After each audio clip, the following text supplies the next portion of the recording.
Hello mga friendships! Ang isi-share ko sa inyo ngayon ay kung paano magluto ng sinigang na bangus with puso ng saging. Yan po. Pero bago tayo tumuloy, don't forget to subscribe my channel, Anya Dumao. Ito na po ang ating mga ingredients. Siyempre, isang bangus, katamtaman ang laki, puso ng saging, at sinigang mix, at kamatis. Masarap po kasi may kamatis. Kaya kahit na yun ay may sinigang mix na, mas gusto ko pa rin yun siyang talagang may kamatis. At ito po ay talbos ng kamote. Pwede naman po siyang ilagyan or sitaw, kung ano pong gusto ninyo. So, una pong gagawin dyan ay alisin muna yung matitigas na bahagi ng puso ng saging. Kasi, hindi naman po yan masarap eh. Yung outer layer ng puso ng saging na medyo matigas na, alisin na lang po natin yun siya. Yan. Alisin po siya. Babalatan nyo lang siya. Madali lang po yung tanggalin. Hanggang sa tapin nyo lang po yan. Tapos hanggang sa ma-reveal yung medyo maputi na bahagi ng puso. Yan. Para po masarap siya.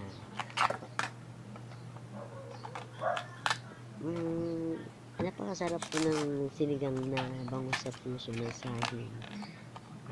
Gustong gusto ko po siyang lutuin. At pagka yan po ang aming ulam ay napakadami ng aking nakakain. Ay malapit na pong mawala yung mga bahagi na matitigas ng puso. Ayan. Pagkatapos po niyan ay pwede mo nang hiwain. At syempre bago mo hiwain, alisin mo na yung mga parts na hindi mo na kailangan tulad niyan. Hindi mo na siya kailangan, di ba? Hindi yan ang masarap. Ayan. Ngayon, bibiyakin mo na siya. Kasi hihiwain mo siya ng katamtamang laki lamang. Ang pangit din naman kasi pag sobrang laki. Gusto ko yung hindi malaki, hindi maliit. Pag hiniwa ko yung puso ng saging. So, ayan na yung gitna ng puso ng saging na hiniwa ko. Inaalis ko po yun eh, yung gitnang yan. Kasi hindi ko naman totally na inaalis. Binabawasan ko lamang. Ayan, ayan. Yan, aalisin mo lang ng konti. Pagkatapos, hiwain mo na siya ng ayon sa iyong gustong laki.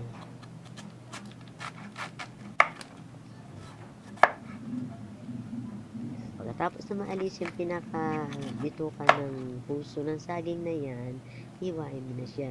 Kasi katamtaman lang po ang laki niya, kaya kung mapapansin nyo, ay isang puto lang ang ginawa ko. Kasi gusto ko medyo malalaki, ayoko rin naman maliliit. So, eksakto lang po siya.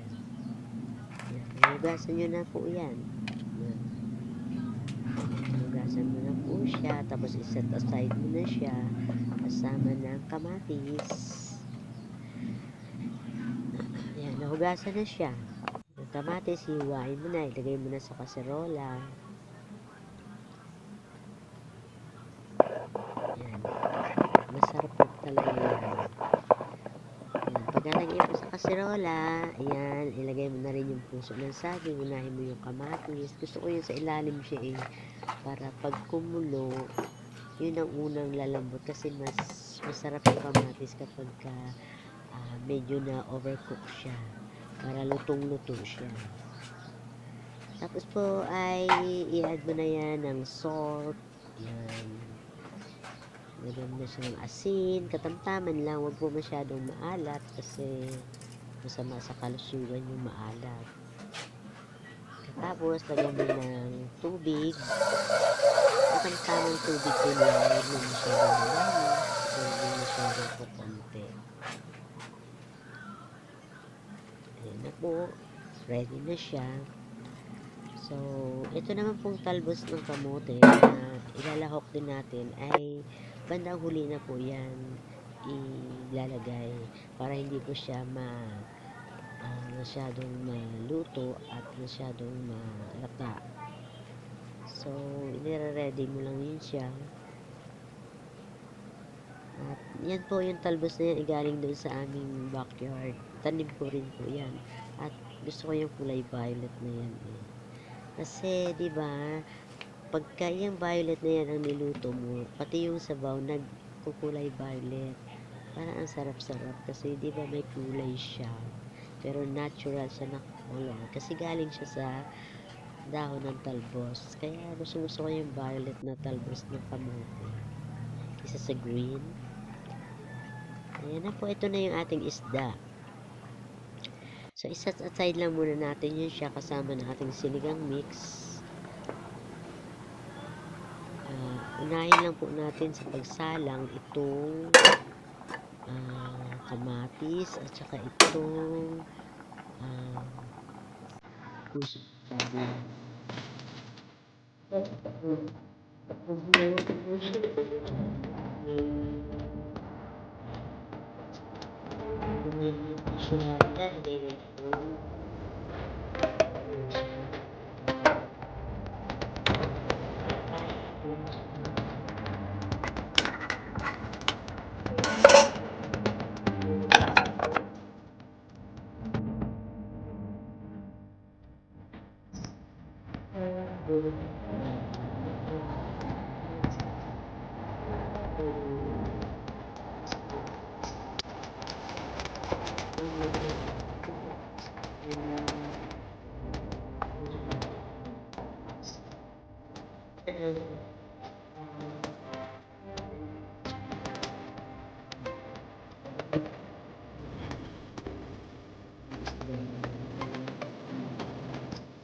Mas maansin.